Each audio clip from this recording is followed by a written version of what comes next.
Mom comes back out of nowhere after disappearing 2 days before Christmas, leaving me to care for my siblings for almost 9 weeks. My mom went out 2 days before Christmas and then texted me 12 hours later saying she would be gone for a week and for me to have the kids. She hasn't come back since. So almost 9 weeks. I have heard from her 3 times total and she is saying she isn't coming back anytime soon, she just keeps sending money. My siblings are 16, 13, 12, 9, and 7. I'm 19. I'm surviving looking after the kids by myself, and TBH not much has changed because I did most of it when my mom was here anyway. We live with our nan but she doesn't help with them really either, and my older siblings are long moved out. I guess my question is my mom being gone a serious issue legally and with social services? I don't want to risk the kids going into care, been there done that when I was younger, so I haven't told anyone that she's gone. I'm scared of what will happen if people find out, so I don't want to even ask the question. Earl. I spoke to my mom on the phone and told her I want her to give me custody of the kids since she is refusing to come back or say when she will be back, and I'm done with her bullshit. We argued for like an hour, but in the end she said she would do it after I told her I was going to call the police on her. Before speaking to her I spoke to a lawyer, and I should be able to get legal guardianship through a parenting order which will go through court. My 22-year-old brother said he will move home and help me under the condition that my mom doesn't move back as he refuses to be around her. His income and input will help a lot, and he seems serious about wanting to be involved with parenting and taking care of the kids, especially our little brother, as he needs a male role model badly. If we can't get custody, then my nan should be able to. Either way, my mom is very unlikely to keep custody unless she suddenly decides she gives a shit. I would bet my life she will never give a flying fuck. Getting legal custody is the outcome I want, so I'm relieved it seems like a real possibility now. I'm just doing a total overhaul of everything with the kids because I think they need a lot more structure, discipline, rules, routine than they have had until now. I have realized I don't really know anything about good parenting, so I have a lot to learn. Maybe I will get some books. Until now our house has been more like a house share with everyone doing what they want and running around feral rather than anyone really guiding the kids. I grew up even more feral, and I don't think it's a good way to be raised.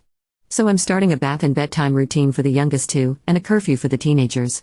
Because Aaron, the 12-year-old, goes off on his skateboard and will just show up again at like 10 p.m. on a school night. I've also been giving them much better food than they usually have, and it's been rough to get them to eat healthy, but we have made so much progress already. Any advice on instilling rules would be welcome, as I don't think it will be easy, and I have never had any kind of actual parent role model in my life. Update 1: We have realized that getting kinship is a better choice for us financially than getting legal guardianship. This wasn't mentioned to us by the lawyer or social services, so I'm so grateful for everyone here, as we will have so much less financial stress on kinship, and we will get access to a lot more services for the kids. Things are already seeming so much less scary. My brother has come home to help me and is working remotely for his same job, which is ideal. He has been amazing at making it all happen so fast and packing up his life to move back. He is still back and forth at the moment but should be here full time, besides a few days a month where he has to be there in person. Our oldest sister has said she will send some money every month to help us but doesn't want to be involved other than that. I understand, NDY, and am very grateful she is helping. Honestly, it hurts a bit that she refuses to talk about the kids or anything, but she is doing what she can handle. RN, I guess. Our other sister is working FIFO right now and has suggested coming back on her weeks off to help out, but I'm not sure if that will actually happen or work well in reality. My brother doesn't get along with her very well and says he doesn't think living with her again will work. The kids are still struggling with the new rules and we have had some issues. 16-year-old hates me, so my brother is trying to take over with her. BC, I am bored of fighting with her. The others are doing better but still so difficult. 7-year-old wants sleep, which is the hardest thing right now. BC, then I can't sleep and I'm tired AF. She has meltdowns when she's tired, and she's always tired now, so she's always having meltdowns. Ike, what to do with her? Everything I try to make her sleep doesn't work that well. She says she doesn't know why she can't sleep, so Ike, where to even start? My brother tried to get her to bed and she just cried and screamed for me. 12-year-old is listening to our brother, which is the best thing to ever happen because I was really worried about handling him since he listens to me never. 13 and 9-year-old are easier and not stressing me out too much, so we are kind of divide and conquer now. My brother handles 2 and I handle the other 3. I have found out I am very protective of the younger ones and find it very difficult to let my brother discipline them, so it causes less problems between us if I deal with them. Still early days, and hoping consistency will fix a lot of the smaller issues. Long term, we want to rent somewhere bigger as our nan's house is very cramped and making things harder. This is long and messy, sorry. Update 2: Can't believe it's been over 3 months now. We applied for kinship and have had the provisional approval and the home inspection and some interviews. We've got a couple more things to do / still ongoing, and then we should be good. We got our first payment, which has been so good and really made me feel much more optimistic about everything. BC, we will be able to actually do something other than just survive. The caseworker pretty much told me they don't want to have to find placements for this many kids, so us keeping them is their much preferred option, which is reassuring. My mum hasn't contacted me for a while. We thought she might show up on Easter. BC holidays are usually her time to cry about how much she misses our dad, and she usually prefers to ruin everyone's day with that. But she didn't come, thank God. Our Nan is still at our auntie's. BC she can't stand to be around us apparently. BC me trying to feed them good food and not let a 7-year-old disappear for hours on bicycles with kids 3+ years old than her is just me thinking I'm better than my Nan. A lot of people said to try and co-sleep with 7 years old, so I have started doing that. It's helping a bit and she actually will lay down, so that's a win, but she still cries a lot and tries to get up. She also does a death grip on me, so I have kind of accepted that I have to go to bed when she does. It's not the worst thing ever. BC I have been looking things up and reading online whilst I lay with her when she eventually calms down. I've ordered melatonin to try. I share a room with 16 years old and she doesn't want 7 years old in there, but it's kind of tough. I can't do anything about it until we can move house, which isn't going to be soon. It's not the most peaceful night with her in there. BC she kicks me and wakes up at random times trying to chat or crying, but we are getting some sleep. She slept in my single bed with me from 4 months old until she was like 2. I clearly knew nothing about safe sleep, but my mom had sold the crib to try to annoy my dad, so she actually had nowhere else to sleep, and I even told her that. BC I don't want to tell her mom didn't care that she didn't have a bed, but she seems to remember. BC he said we used to have sleepovers in your bed a lot, didn't we? Also I got 16 years old earplugs and told her she can sleep in 7 years old's bed in the other room if she prefers. I do my best to try to soothe 7 years old in general. She had one of her crying breakdowns last week and said she didn't feel safe or happy. Then she said she wishes I was her real mummy. I told her I am her real mummy. BC I've looked after her whole life and I won't ever leave her. She seems a bit happier since then. I'm going to get a photo of us for her to have in her little purse she carries everywhere. She's pretty sentimental, so she will like that. Yesterday she asked me if me and our brother are married. Lol, obviously I said no. She said I just feel like you are my mum and dad. I hope that's a good thing, even if it is a little weird. She is definitely bonding with him too. She always wants me to carry her around, and when I say no, BC I'm busy, he offers to do it and she lets him now. She used to ignore him. Seeing her snuggle into his neck and actually relax is the cutest thing. Makes my heart happy. BC I remember wishing I had a dad who would hold me, and I'm so glad she is getting all the love. Me and my brother have had a few disagreements over discipline. He is pretty strict and usually that's a good thing. BC they need it TBH, but sometimes I find it a bit much. Biggest disagreement was when he smacked 9 years old and I lost my shit. We grew up with a lot worse, and NGL I have smacked them before, but I don't want to be doing that anymore. Bro thinks there's nothing wrong with one smack on the bum. I would just rather we don't go there. He said he won't do it again and I don't think he will. He wasn't angry when he did it, so I'm not really concerned about it, and he apologized to 9 years old. We're just still trying to figure out discipline. Our dad used an electric cord as a whip, so one smack on the bum is practically gentle parenting to us. I have read enough to know we don't want to be doing any phys. ICAL disciplining. The worst thing I've had to do is give the youngest 2 suppositories.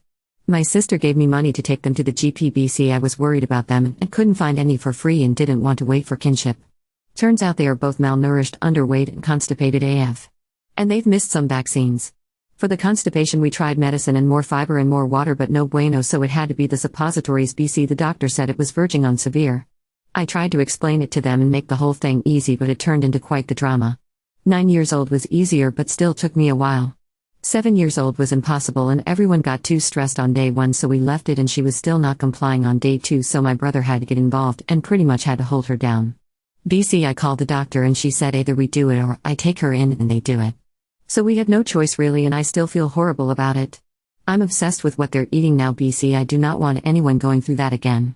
But I will say they are a lot better since. They aren't getting tummy aches and they aren't so grouchy. And it has helped 7 years old with her sleep for sure. We are getting the other 3 to the doctor next week. We will do telehealth after, but I want them to see someone in person for the first appointment. After that, the next thing on the list is dentist. We have looked at therapy and should be getting telehealth sessions soon. So far all 3 teenagers have said they aren't doing therapy, but I will try to make them at least try it. 16 years old is still difficult. She took my ID and she was going out whenever she liked. But my brother grounded her and she has actually listened and not tried to sneak out. The other 3 are doing okay. No big issues with them TBH, they are adapting pretty well I think. I try to talk to them all about everything when I can and they all seem to understand what's going on and trust that we won't be going anywhere. And we just need them to cooperate with us so we can get through. My little brother J12 is obsessed with older bro. I used to have an issue with Jay going out every evening for hours and was so stressed about trying to keep him home and safe, but Matt being here has basically eliminated the issue. Jay just wants to be around him all the time, and Matt has somehow got this kid thinking doing homework with him is the best thing ever. Sorry this is so long again. How long I will keep doing these updates, but for now everyone is so incredibly helpful that I will carry on posting. BC, I always need more advice. The advice and support from everyone in the comments and PM has been amazing and has actually helped change our day-to-day life for the better, so thank you. Internet strangers, my previous posts explain everything, but short version is our mum left right before Christmas and am now looking after my 5 younger siblings. 16 years old has been a pain in the ass the whole time. So unhelpful, permanently grumpy and arguing about everything and winding up the younger ones just to be annoying. Basically making my life harder every chance she gets. She got her phone confiscated today. BC, she was videoing our little sister having an emotional meltdown and laughing at her. Later on, whilst I was putting the phone away, I saw a message from our mum pop up saying some horrible shit. My mum hasn't messaged me in weeks and 16 years old doesn't mention messaging her at all, so I was like, WTF. Took me a few attempts to get into her phone, but I got in and saw so many messages. Mostly her begging our mum to come home and our mum either ignoring her or telling her to come to the city she's in. RN. 16 years old sent her so many messages saying our younger siblings need her, and our mum replied saying I think I know how to raise them better, so she is leaving me to it since I don't want her here. Most recent one was 16 years old asking why she doesn't care about us, and our mum basically saying she has better things to do than sit here and listen to us all tell her everything she is doing wrong all the time. I knew she was having a hard time, but reading her messages to our mum has broken me, and I just want to stop her hurting so much. She basically hates me right now, so comforting her is very hard. BC, she will not open up even a bit, and whenever I speak to her about it she acts like she doesn't care. What to do or say to her. Meanwhile, my older sister just calls me periodically to tell me she wishes she could help but she can't. BC, of a list of reasons including but not limited to her not being able to face being around our youngest sister. BC, our parents said she was her replacement and older sis can't get over it. Which is like, okay, but baby sis just turned 7 and big sis is almost 25. So at some point she needs to try get past that and realize it's not the little one's fault. And big sis is struggling. BC, she feels like I'm her kid apparently, and she wanted me to come live with her when I was younger, but I chose to stay here and let my mum get away with not parenting. But the alternative is my siblings being neglected and abused like we were. Anyway, I don't have time to be dealing with her emotional issues on top of everyone else's. And she's whining to me like, oh, I had to take time off work. BC, I'm having a hard time mentally. Which makes me feel so great when I'm working my ass off to feed 5 kids and dealing with a million behavioral issues a day and don't have time to do anything before everyone starts shouting therapy. Yeah, it's in the works. Trying to get telehealth arranged, but it's taking forever. We can't afford anything else, so that's the best we have for now. Until then, it's good old fashioned just get on with it and try not to fuck the kids up any more than they are already.